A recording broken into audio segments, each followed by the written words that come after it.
Le coup dur pour les entreprises de luxe, les conséquences de l'attaque sur Donald Trump. Let's go pour les actualités économiques de la semaine.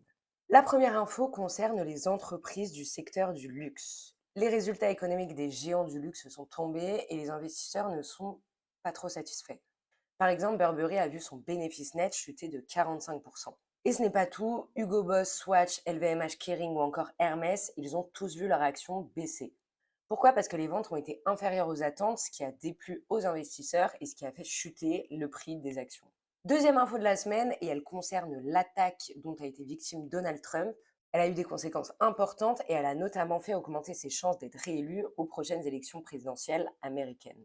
En tant que partisan d'une réduction des impôts sur les entreprises et d'une politique budgétaire souple, ça a fait grimper le cours de son réseau social Trust Social. Le prix des actions a augmenté, reflétant la popularité de Trump. Dernière info, à une semaine de la cérémonie d'ouverture des JO, on peut faire un point sur les retombées économiques potentielles pour Paris et pour la France. Les dépenses totales sont estimées à 9,5 milliards d'euros selon le cabinet Aster. Et les Jeux devraient rapporter 1,7 milliard d'euros de plus que les dépenses, toujours selon ce même cabinet. Mais il semble aussi que les touristes fuient Paris. Ça se manifeste par une fréquentation moindre dans les hôtels parisiens et d'une baisse des réservations pour les compagnies aériennes. Bon, on en reparle quand même à la fin des JO. Abonnez-vous pour devenir un pro de l'écho.